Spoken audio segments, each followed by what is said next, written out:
Hey, it's Dave Bauer. And this is Brian Mertens, and you're listening to Rewilding Conversations. Hello, Hello. Dave Bauer. Yes, hello. Brian Mertens of Nova Scotia. How are you today, my friend? I am good. It is a warm day for the end of February here, and I was just outside for a few minutes, clearing my head, getting my mind nice and quiet, and watching the crows fly overhead. They've been changing their behavior these last few days. Looking forward to talking with you. Yeah, I heard my first male cardinal. I don't know. He must be on a hormone rush or something, but he was out doing his springtime call the other day when we had a mild break in the weather. And we, too, here in Buffalo, New York, are having unusually warmer weather. It's changing back to cooler, but any semblances of snow is just about completely gone. But it's a pleasant day. It's a pleasant day. Very calm. Very calm. Yeah. Cool. We are back for another fun episode of Rewilding Conversations. And I don't know what episode this is, but we've been doing it for quite a while now. And it's just really fun to dig into all kinds of different topics. And today we are talking about really important activity when it comes to the whole rewilding conversation, how people get back to nature and, build their observation skills and just have a more integrated life with nature, is the sit spot. And, I would have to say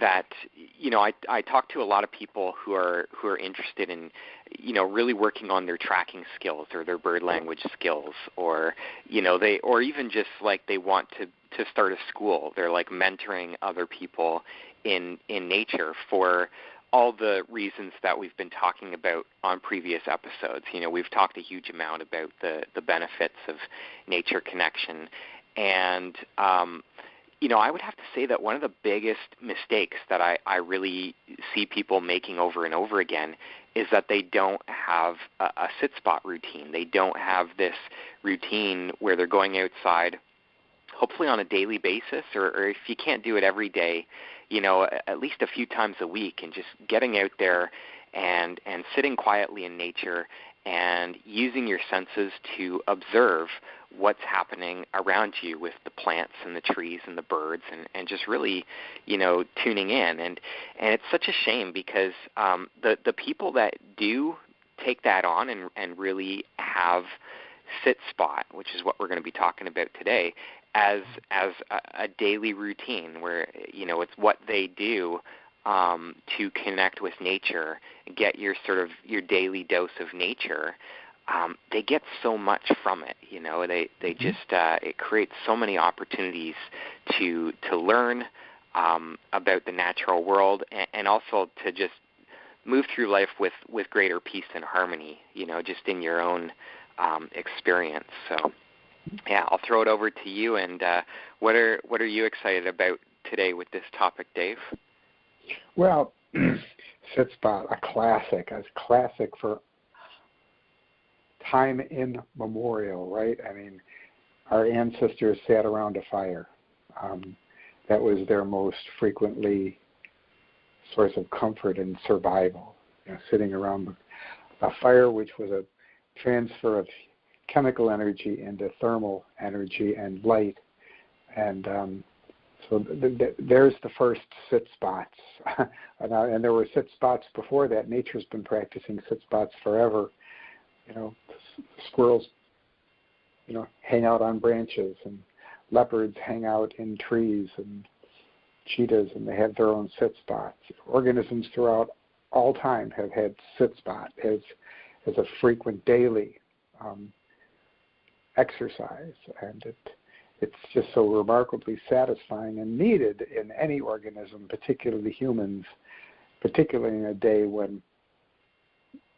a time when we would all admit our lives are moving a bit faster than our psyches and our souls are moving. So I'm feeling gifted to be able to reflect today for 40 minutes or so on sit spot, because it reminds me of what I gained and what others have gained forever in this novel and really remarkably time-tested exercise of sit spot. So for those that would like a light definition, and Brian can enhance this, but so for those of you that this word sit spot's a little new, there's some attributes to a sit spot exercise, to a sit spot immersion. I'd say that among those is a sense of stillness. It's a physical place, first of all. It doesn't have to be outside. You can have a sit spot indoors by a window. But ideally, when we use the term sit spot, you have some form of connection, sometimes maybe limited to visual through a window, where you're viewing nature. So there's stillness, and there's this access to some aspects of a wild nature, and there's safety. There needs to be a quality of safety present. Animals and creatures don't lay or sit in places using their sit spot routine unless that quality of safety is present. And that's kind of it externally. We'll talk a little bit further into the conversation about the intrinsic or internal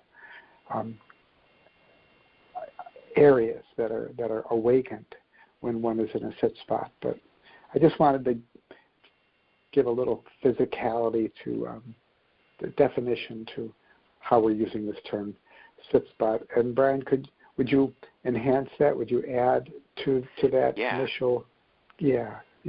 Yeah, absolutely. I like to think of it in terms of, levels of engagement with nature. And, sit spot just ticks all the boxes when it comes to having a really high quality and deep level of engagement with nature. And if you think about how, most people in the modern world sort of approach the natural world, a lot of times it's kind of coming from this very surface level of almost like a place for exercise. They go to the park and they jog and they use the natural space, or they go for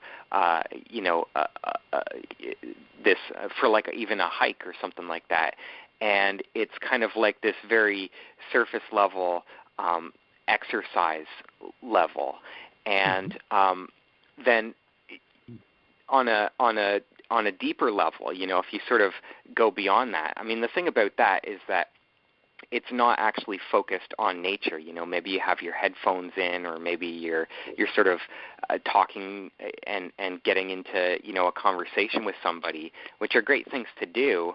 But it doesn't really have the effect of actually engaging you with nature. Then sort of the next level that I would look at would be actually going outside with the intention to actually connect with nature. So you're not just going outside to exercise. You're going out there for the express purpose of being in nature. And, typically it's because you have maybe listened to an earlier episode or read a book, and something just helped you sort of see the connection that, there's actually, positive benefits to being in nature.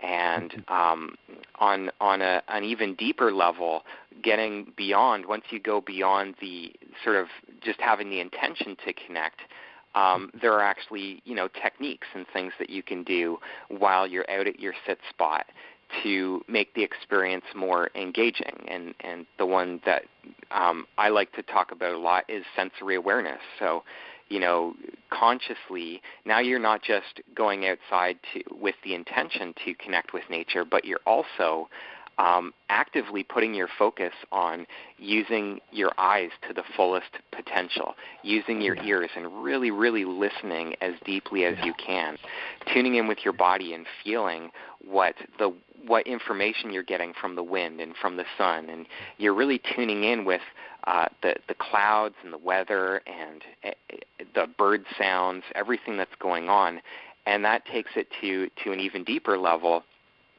But then I think there's even a level beyond that where there can be a trap in using your senses that way, and that it becomes this purely sensory experience.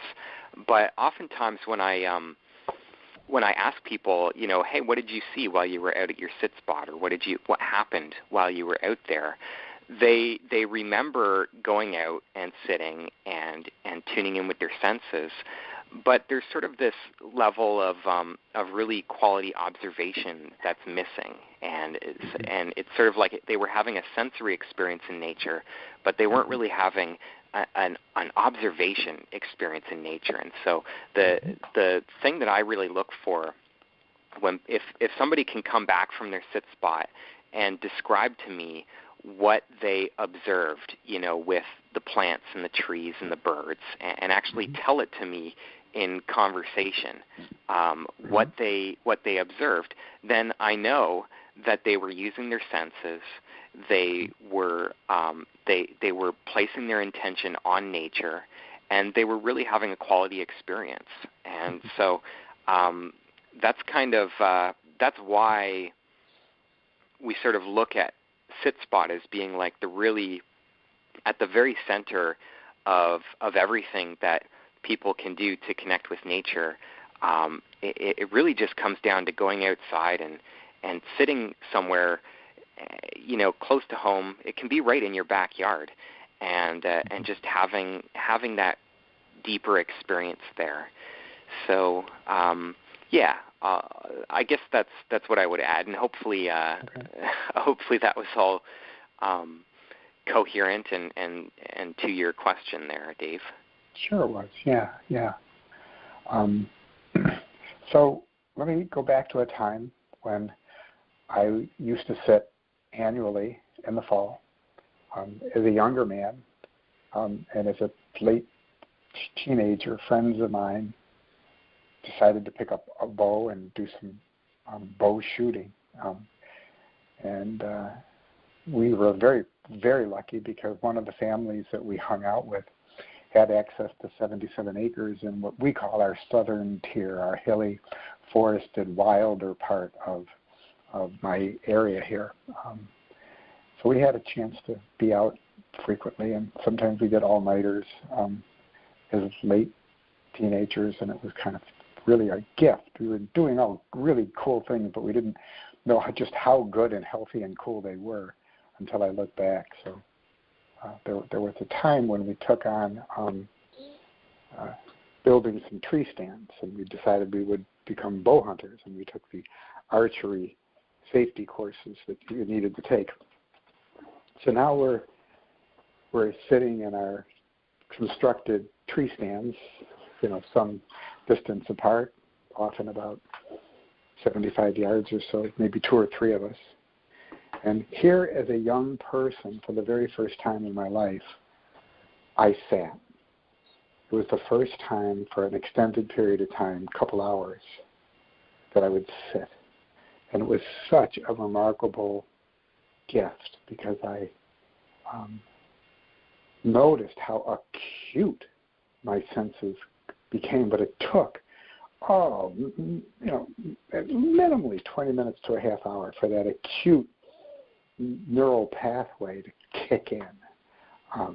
I could hear sounds that were really way off in the distance, and I saw things that were really tiny that I would never have seen had I been walking through the woods kind of mindfully and thoughtfully.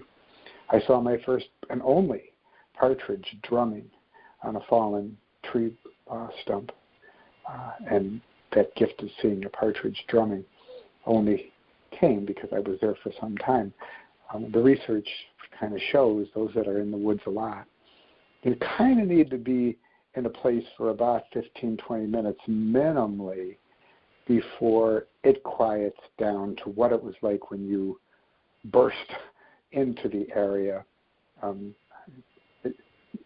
It takes a little while for the creatures to settle back in.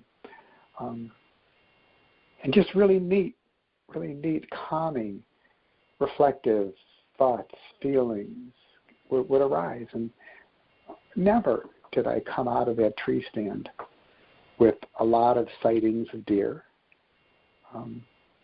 More often I came out of the tree stand with a deeper, calmer sense of me, and I knew a little better who I was, and I knew a little better about some of the creatures that were around me. My sense of smell would become highly acute. I could smell the distant smell of the apples rotting some distance away down on the ground when the breeze would be just so. And I thought, wow, animals have this acute sense of smell and sight all the time. And I'm having this real brief immersion in sensual enhancement. And it takes a while for it to arise. So my days of bow hunting are fond more for that memory than for the memory of harvesting a particular deer or two in my years of hunting. So with that little soliloquy, I'll bring it back to you, Brian, and see what that might have arisen for you.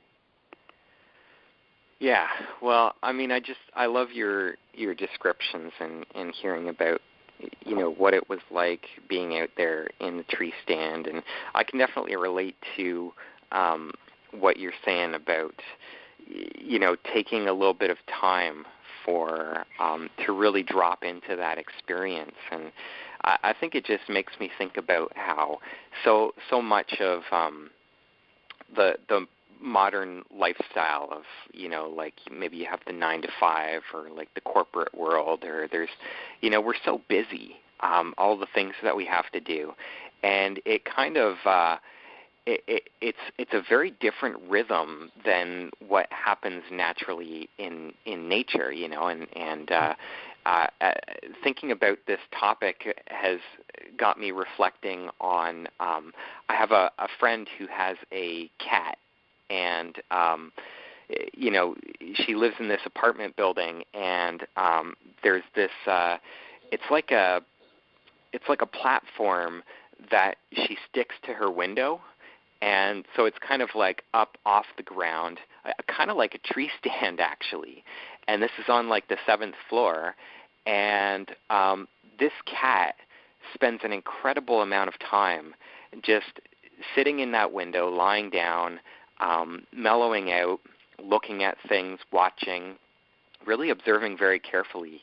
And it's just so interesting to watch this cat's behavior and to sort of see a reflection of the mindset of what it would be like to actually be an animal, where all is nature, and all you do is spend your time, you start off your day just sort of tuning in, listening, and having a little moment of really opening your senses and being aware. And then you sort of go off and you wander a little bit and, in search of food or whatever it is that you're looking for.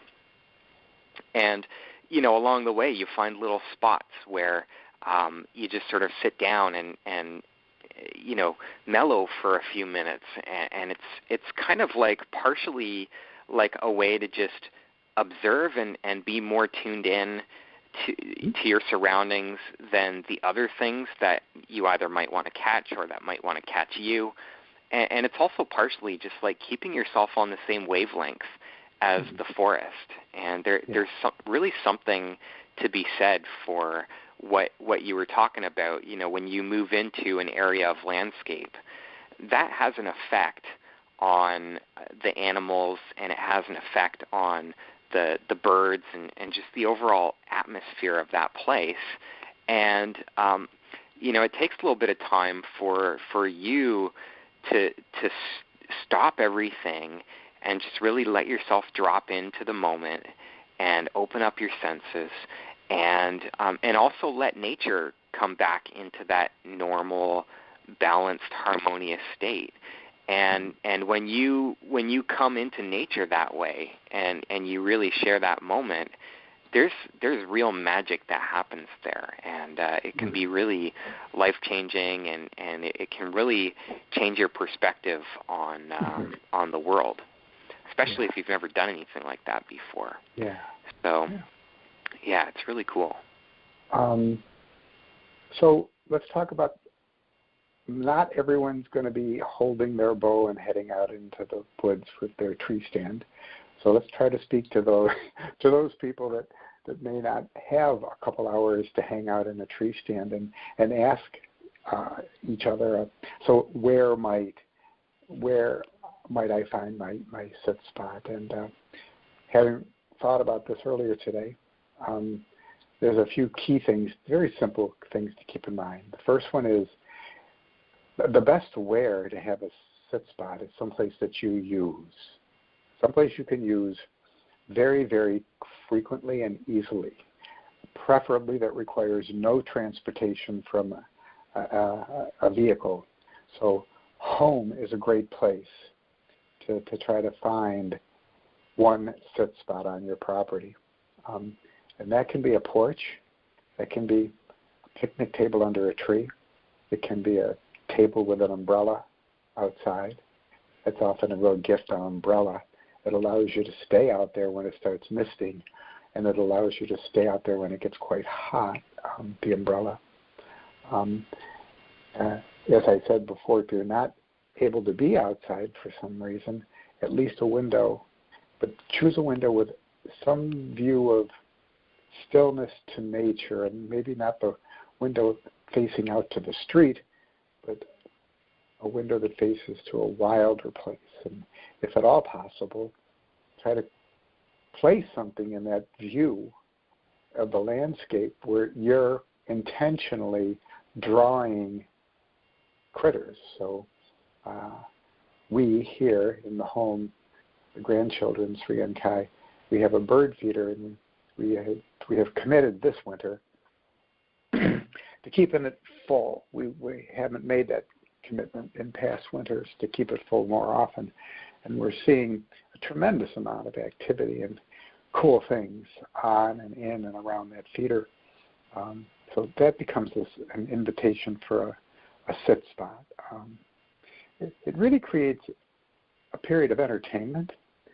I see squirrels playing like little children, running around and tumbling and somersaulting just like little kids, and I smile. It helps me put some of my baggage aside because they're entertaining me. So my intent on this little micro episode is, part of the episode is just to talk about the wheres, so that everyone can find a sit spot, that make it a spot you can use and go to frequently. Ideally daily. You really want to. This is one of those things where you're only going to thrive if you make the intention of trying to do this daily. So back to you, Brian. Yeah, definitely. The thing that was sort of in the back of my mind as you were talking there is, if you sort of have it in your mind, if you've gotten to the point where you're like, yeah, I want to do this. I can see the value of doing sit spot. I can see the value of spending, time just being quiet in nature and observing and being tuned in. You see the benefits for your personal, your own mindset and your happiness, and even on the practical learning side of things, just having a better understanding of your environment. At some point, you kind of just have to make a decision that I'm going to figure out a way to do this. I'm going to start really doing this and take this on. And I really I like the suggestions that you made, Dave. Just to keep it really simple. If you have to travel really far to get to your spot, it's a lot less likely that you're going to use it. And so, yeah, I mean, like my sit spot is right in my backyard, and you know, it takes me just a few seconds to walk there from my door. And it's not that I don't also go to other places sometimes, and I don't have other sit spots that are further away, but my core place is really close to where I am, because that makes it possible for me to actually stick to my commitment that I've made to myself. And so, kind of the way that I am thinking it is, you know, this is a good way to approach it, is to sort of make a decision that you're going to start doing this, that you're going to start doing a sit spot, and try it out. You know, try it out for a few days, try it out for a week or two, and see how it goes. You know, and after some point of time, maybe a week of practice or 2 weeks, just check in with yourself and say, okay, how am I doing? Am I actually doing what I decided I want to do? Am I actually following through? And if the answer is yes, then great. You have probably chosen a really great sit spot.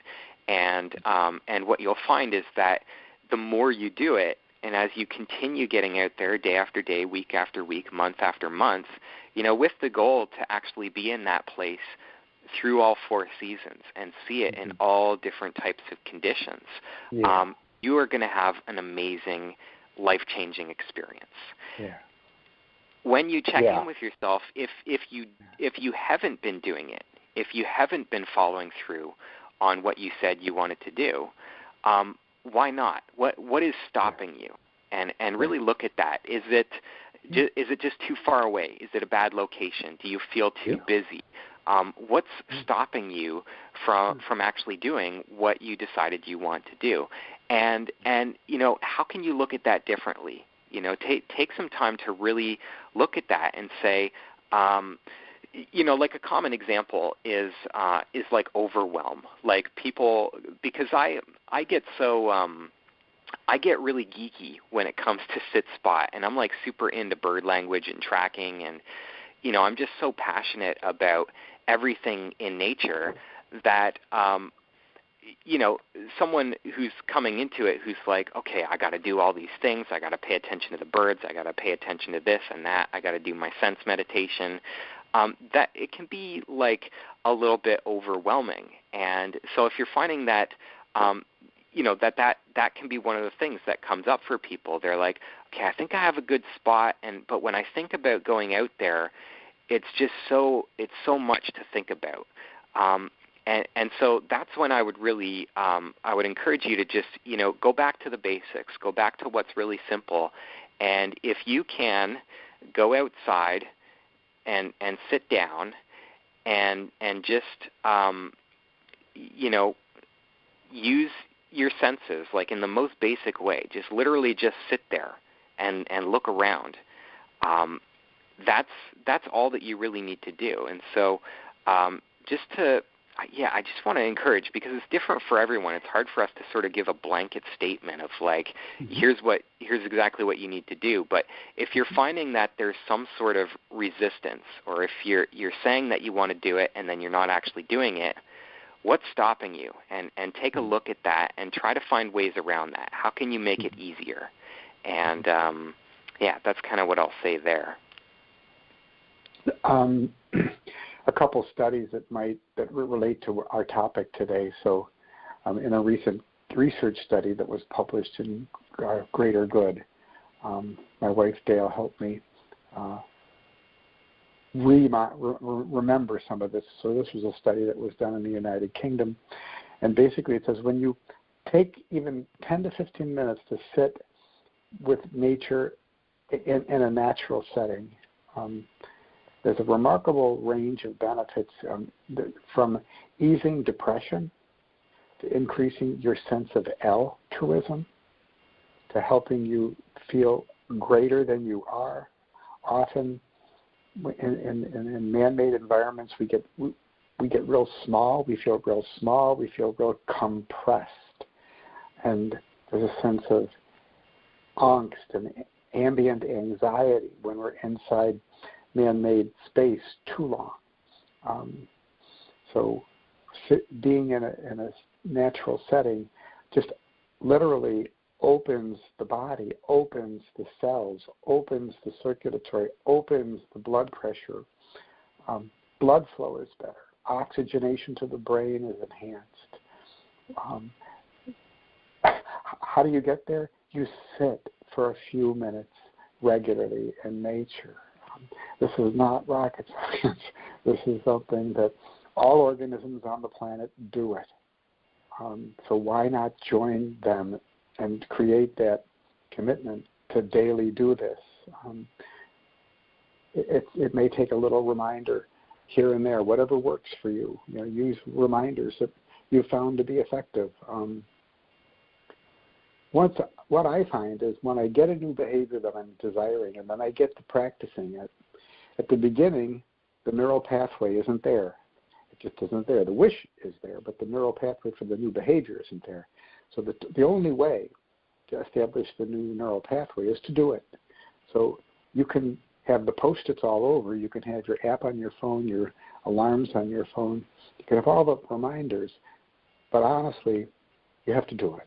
And each time you do it, the neural pathway gets a little more clear, a little more efficient, to the point where you'll find in a relatively short period of time, wow, I'm doing it. I'm doing it. I'm missing. Here it is. It's getting twilight and I haven't done my sit spot. Whoa. Hey guys, I'll be back. Or, hey, no, I'm not going to do another call. I'm going to sit for 10 minutes someplace and just chill. And now you can smile and say, wow, I'm there.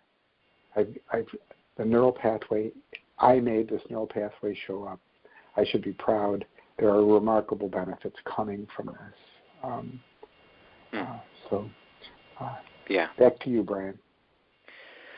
Yeah, I mean, I like to think about it in terms of I use the snowball analogy, and I can't remember if I've talked about this on any of our podcasts yet, but, it's kind of like any time that you want to do a new skill, you have to put in a little bit of effort at first, and it can, to actually, if this is a dramatically different behavior for you, like doing a sit spot, it probably will take a little bit of effort in the beginning.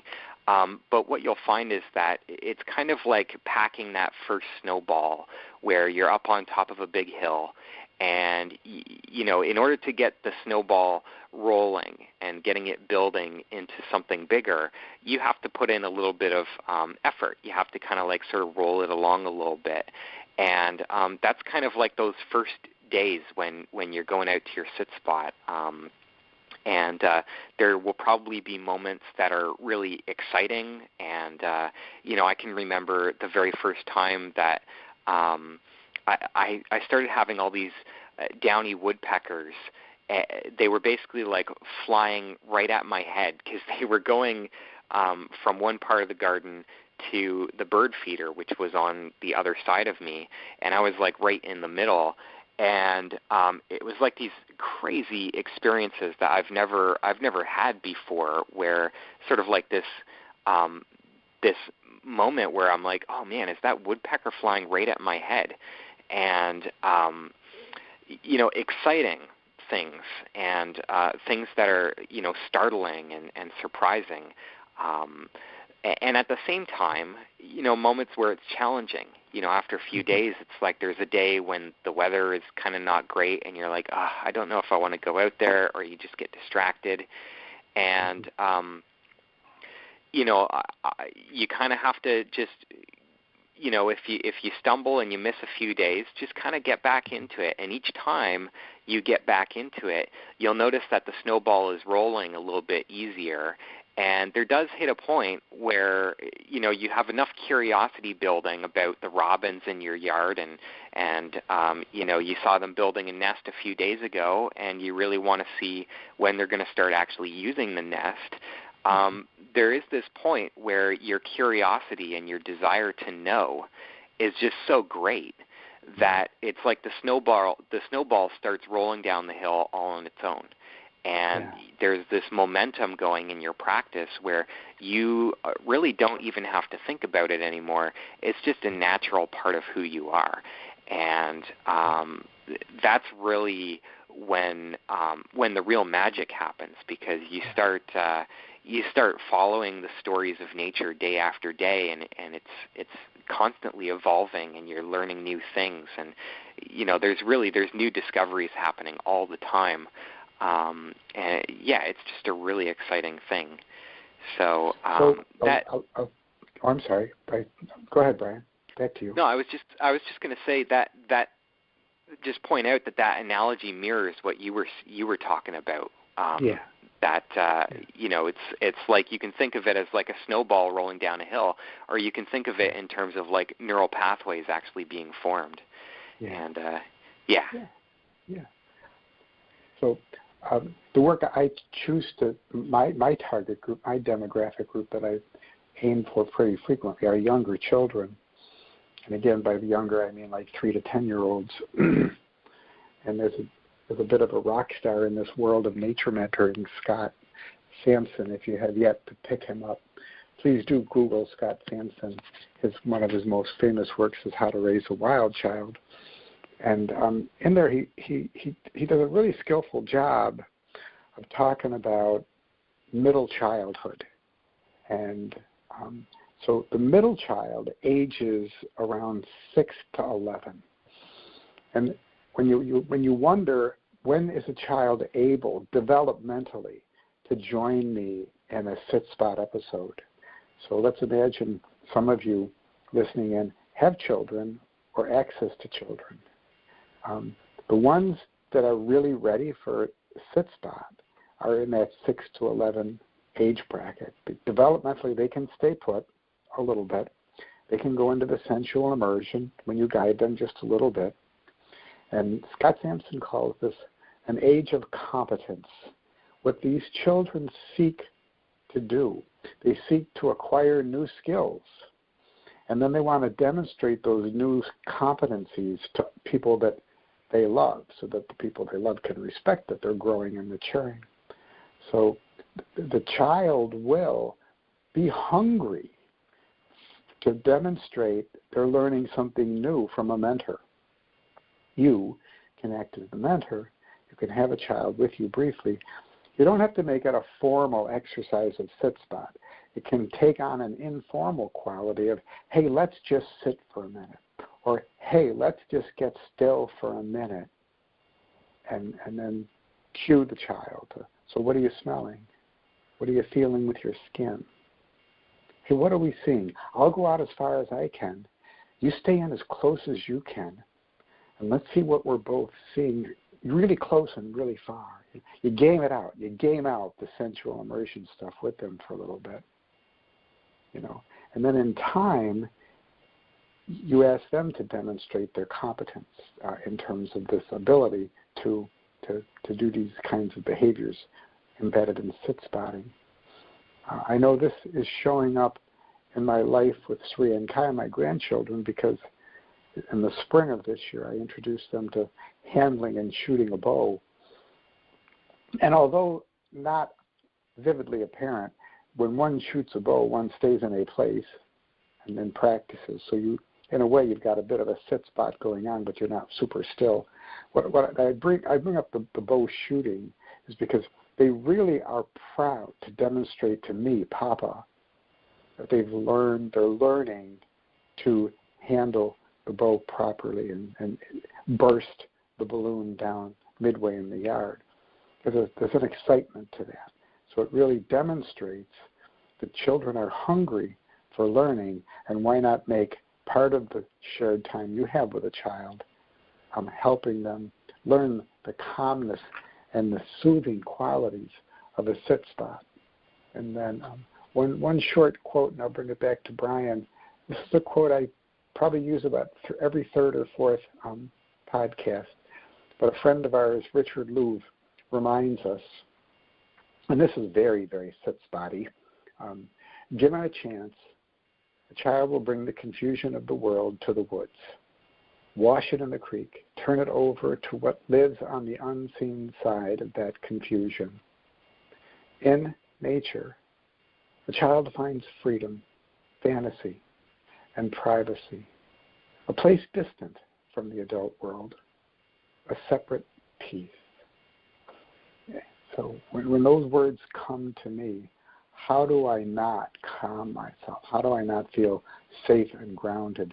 And sit spot is the physical behavior that can help these feelings and this quality of refreshing, uplifting for children. They desperately need this, and we can guide them into learning sit spot and have the experience that Lou just referred to. So with that, a segue back to my friend Brian. Yeah. Well, you've got me thinking about mentoring and how to work with other people to basically help them do sit spot, and introducing it to children, or I'm specifically thinking about children and remembering an experience that I had a few years back when I was working with a group of I think they were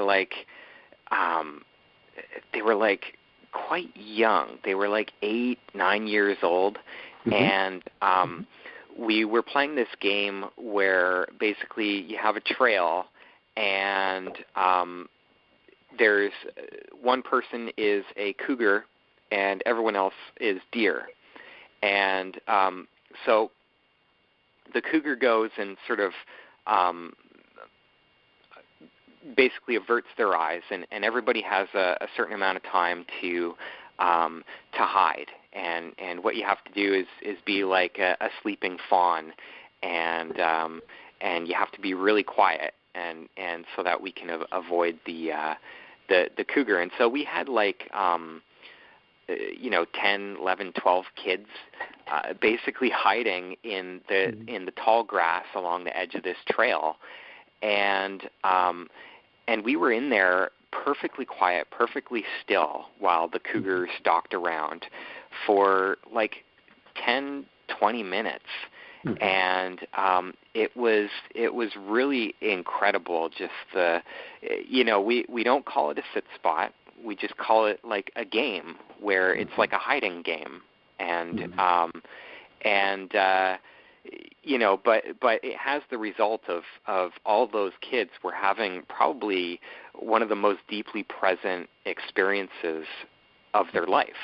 A lot of them had probably never spent that long still and quiet before in their entire life, and it's not from a place of oppression where you're sit down in your chairs and don't talk, don't move, sort of like an educational, very didactic approach. They're doing it because they love the idea of being a deer and hiding, and you can often use a lot of that kind of stuff to engage people and engage kids, even very young kids that you would never imagine they would be able to sit still for that long and really listen. You can engage them by doing things like, hey, would you like to see a deer? You can sort of read them a story about some deer, and then ask them, would you be interested in seeing some deer? Because I could help you do that. And just kind of see what they say, and then you can use that as a conversation to be like, well, it's going to take a lot of practice if we're gonna be able to actually see a deer, because deer are really, really sneaky. So we're gonna have to work on this, and I just want to make sure that you're up for that, and that kids are up for that. They're into training and being ninjas and Jedis, and they're into that kind of stuff, and that can be a way for you to say, rather than calling it a sit spot, call it their stealth spot, or their sneak spot, or their place to practice watching for deer, and if you do that with them, and you start taking them out into the woods and sitting quietly, and if you yourself are working on figuring out where the deer spend their time, and you get that kid into those areas, they're going to see a deer, and they're going to have a really cool experience with that deer, and that'll just reinforce, and they'll develop a lifelong passion for sitting quietly in nature, and they might never even know what a sit spot is. They'll just sort of be doing it because they think that's what people do in nature. So it's really interesting. So one of my last contributions to today's conversation is something that I keep remembering in my mindfulness work. So you may get to the point where you can introduce this rather advanced technique with your sit spot. So perhaps you're sitting for a little bit and you've decided to take it to a really different level, and the level can be one of mindfulness, and it can be something like this. So we know that when we're in episodes of gratitude, when we're feeling grateful, we're in a really, really powerful place. We're in a really healing place. Much healing and much satisfaction and calming occurs when the emotion of gratitude is not only experienced, but sent out outwardly. So you may want to try sitting, getting calm, knowing you're there, knowing you've achieved the stillness, and you're feeling close to one with the space you're in. And then just call up an internal sense of gratitude. Be grateful. Sense that emotion of gratitude for this space, this time, this moment, this now, and send it out like an invisible magnetic field from you. Send it out. Consciously send it out. And let it touch the trees and the grass and the insects hidden from your vision. Let it touch all beings near you. And just going off into the woods, into space, into your backyard. But send it with intention. And I have a sneaky feeling you may come away with from that experience with something that you can't put in words, but you're going to know something quite unique is underway when you take your sit spot into that domain of gratitude. So, yeah, that's where I'll leave it for today. But back to you, Brian. Yeah, I think the thing that I'll end with, I really like that you bring that in, is just to share that I think a big part of the magic of Sit Spot is that with time out there and with having experiences, and like what Dave was sharing with feeling gratitude for the planet, feeling gratitude for the world that we live in, and just really coming to appreciate the things that are around us. People don't take time to appreciate the birds and to appreciate the trees and all these things that are always around us. And what I find more and more is that I find myself appreciating things that I never even knew existed before. Like, I was talking at the beginning of this podcast about the crows that I've been observing outside, and I've been watching crows and really studying their behavior for over 10 years now, and I continue to find new things that fascinate me about what they're doing, and just coming to a new level of understanding about how they shift their behavior out of sort of their wintertime pattern and their springtime pattern, moving into late winter now, and I find myself just being overcome with appreciation for